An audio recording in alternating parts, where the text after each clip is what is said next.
स्वागत आप सभी का YouTube चैनल नॉलेज टीवी। सभी हरियाणा वासियों के लिए 12 धमाकेदार घोषणाएं सामने आ रही हैं। बड़ी घोषणा, तोहफा क्या है, पूरी अपडेट आइए देखते हैं। हरियाणा की हर छोटी से बड़ी योजना, घोषणा, आदेश, फैसला, सभी की जानकारी सबसे पहले यहां पर मिलती है, तो चैनल को सब्सक्राइब करना ना भूलें। तो चलिए देखते हैं सभी हरियाणा वासियों के लिए 12 बड़ी घोषणा ऐलान। पहली बड़ी घोषणा, हरियाणा में घर खरीदने की योजना बना रहे लोगों को झटका लगा है। सरकार ने प्रदेश के 46 शहरों में ईडीसी में 10% की बढ़ोतरी कर दी है। संशोधित दरें 1 जनवरी 2026 से ही लागू मानी जाएंगी। बढ़ी हुई फीस होम, इंडस्ट्रियल, कमर्शियल और कंबाइन यूज वाले सभी प्रोजेक्ट पर लागू होंगी।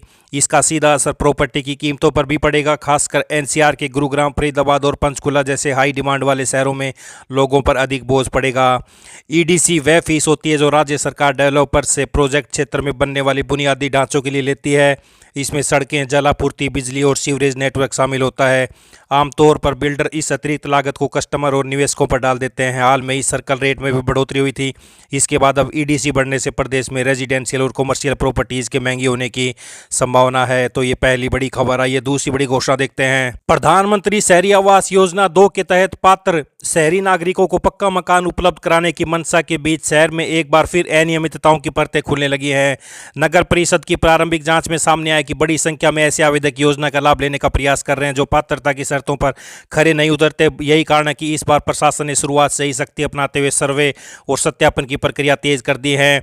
5 शहरों में इस बार योजना के तहत करीब 5000 लोगों ने आवेदन किया। इनमें से अब तक 3000 आवेदनों की वेरिफिकेशन प्रक्रिया पूरी की जा चुकी है। जांच के दौरान यह चौंकाने वाला तथ्य सामने आया कि 120 आवेदकों के पास पहले से ही पक्के मकान मौजूद हैं जो योजना की मूल शर्तों के खिलाफ हैं। ऐसे सभी मामलों में आवेदन रद्द करने की प्रक्रिया शुरू कर दी गई है। तो फतेहाबाद से बड़ी अपडेट, पक्की कोठियों में रहने वालों को भी चाहिए गरीबों वाला मकान। जांच में 200 फर्जी पाए गए। तो प्रधानमंत्री शहरी आवास योजना के तहत 20 दिनों के भीतर सभी आवेदनों का सर्वे और सत्यापन पूरा कर लिया जाएगा। ये कहना है। सही व पात्र लाभार्थियों की सूची तैयार कर राज्य स्तर पर अनुमोदन के लिए भेजी जाएगी। राज्य से स्वीकृति और बजट जारी होने के बाद ही लाभार्थियों के खाते में पहले किस्त डाली जाएगी। जिसके पास पक्का मकान या जो ग्रामीण क्षेत्र से संबंधित है उन्हें लाभ नहीं दिया जाएगा, ये कहना है नोडल अधिकारी का।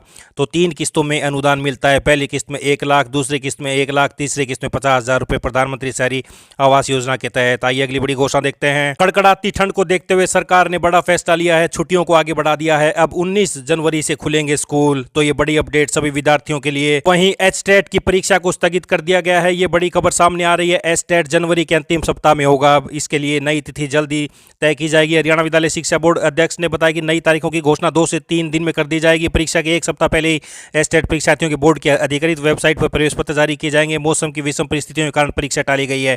आइए अगली बड़ी घोषणा देखते हैं। हरियाणा में पहली बार सरकारी योजनाओं का लाभ लेने वालों के नाम सार्वजनिक किए जाएंगे। इसके लिए ग्राम पंचायतों में विशेष ग्राम सभाएं की जाएंगी। इनमें लाभार्थियों का सत्यापन होगा। साथ ही लोगों से आपत्तियां भी ली जाएंगी। विधानसभा चुनाव 2024 से पहले सरकार की ओर से सभी सत्यापित दस्तावेजों पर बीपीएल कार्ड बना दिए गए थे, लेकिन चुनाव के बाद सत्यापन किया तो 1.25 साल में 13 लाख कार्ड धारक अपात्र मिले। तो अपात्र व्यक्ति योजना का लाभ ले पाए, इसलिए यह फैसला लिया गया है। इसके लिए राज्य की 6205 ग्राम पंचायतों में 17 जनवरी से 1 फरवरी तक 5 चरणों में ग्राम सभाएं होंगी।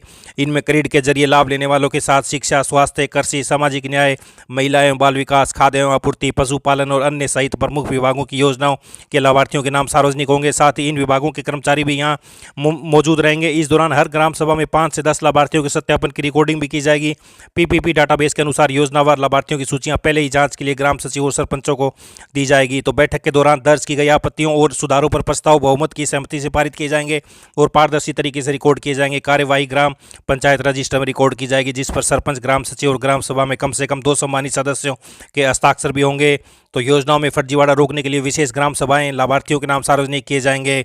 आइए अगली बड़ी घोषणा देखते हैं। सुप्रीम कोर्ट ने अहम आदेश में कहा कि सरकारी और निजी उच्च शिक्षण संस्थानों में सभी रिक्त शिक्षण व गैर शिक्षण पदों को 4 महीने के भीतर भरा जाए। शीर्ष अदालत ने विद्यार्थी हित में देश भर के सभी उच्च शिक्षण संस्थानों के लिए व्यापक दिशा निर्देश जारी किए हैं। तो सरकारी व निजी उच्च शिक्षण संस्थानों को 4 महीने में भरें सभी खाली पद। आइए अगली बड़ी घोषणा देखते हैं। देश में पंचायती राज विभाग की तरफ से गाँव को सुंदर बनाने के लिए एक पायलट प्रोजेक्ट लॉन्च किया है। इसमें 10,000 से अधिक की आबादी वाले गाँव में एक स्मार्ट स्मार्ट गली तैयार की जाएगी।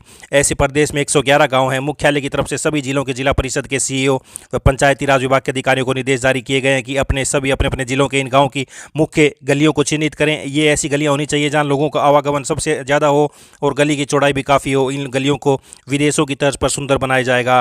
तो ये बड़ी अपडेट, प्रदेश में 10,000 से अधिक आबादी वाले 111 गांव की एक स्मार्ट गली बनेगी। सबसे ज्यादा गलियां कैथल और हिसार में चिन्हित की गई हैं। किसान हित में नीतियां कर रहे हैं तैयार, बजट में कृषि को सर्वोच्च प्राथमिकता देंगे, कहना है मुख्यमंत्री नायब सैनी का। तो बजट में एक बड़ी घोषणा हो सकती है। तो ये आप देख सकते हैं, मेरा पानी मेरी विरासत के तहत अनुदान राशि बढ़ाई जा सकती है। पशुधन बीमा योजना के अंतर्गत अधिक पशुओं की बीमा सुरक्षा। मोरनी क्षेत्र के लिए बजट में कृषि एवं बागवानी को बढ़ावा देना। प्राकृतिक खेती को बढ़ावा देने के लिए योजनाओं को सशक्त बनाना। किसानों के प्रशिक्षण कार्यक्रमों का बजट बढ़ाना। तो ये बड़ी घोषणाएं हो सकती हैं बजट में। आइए अगली बड़ी घोषणा देखते हैं। मनरेगा के बाद अब शिक्षा व खाद्य सुरक्षा अधिकार कानून में सुधार की तैयारी शुरू कर दी गई है। तो परामर्श प्रक्रिया से जुड़े एक शीर्ष अधिकारी ने बताया कि सरकार इन कानूनों में सुधार करके यह सुनिश्चित करना चाहती है कि योजना में हर लाभार्थी को पंजीकृत किया जा सके। इसके लिए यदि कार्यकारी आदेशों से काम नहीं चला तो नए बिल संसद में लाए जा सकते हैं। तो ये बड़ी अपडेट, केंद्र सरकार आवास के अधिकार को भी कानूनी रूप देने पर विचार कर रही है। उक्त अधिकारी ने यह भी बताया कि मनमोहन सरकार के समय विकास की जरूरत को कानूनी अधिकार में बदलने का जो रास्ता अपनाया गया था उसमें 3 बड़ी खामियां थी। न तो हर बच्चे को शिक्षा सुनिश्चित हुई, न हर परिवार तक खाद्य सुरक्षा पहुंची। पीएम नरेंद्र मोदी का निर्देश है कि हर लाभार्थी को 100% पंजीकरण के दायरे में लाया जाए, प्रभावी डिलीवरी तय हो। तो ये शिक्षा और खाद्य सुरक्षा अधिकार कानून में बदलाव हो सकते हैं। ये अगली बड़ी घोषणा देखते हैं। मनरेगा जॉब कार्ड नई योजनाओं में भी मान्य होगा। केंद्र सरकार ने कहा कि नई ग्रामीण रोजगार योजना विकसित भारत गारंटी फॉर रोजगार एंड आजीविका मिशन ग्रामीण के लागू होने पर मनरेगा के तहत जारी जॉब कार्ड का उपयोग काम मांगने के लिए किया जा सकेगा। तो ये बड़ी अपडेट आई। अगली बड़ी घोषणा देखते हैं। प्रदेश में प्राकृतिक खेती को बढ़ावा देने के लिए योजना तैयार की गई है। सरकार प्राकृतिक खेती का सर्टिफिकेशन कराने के बाद किसानों को 3 से 5 साल तक 10,000 रुपये प्रति एकड़ अनुदान दे सकती है। कृषि विभाग की योजना है कि वर्ष 2047 तक प्राकृतिक खेती का रकबा बढ़कर 0.14% से 20% किया जाए।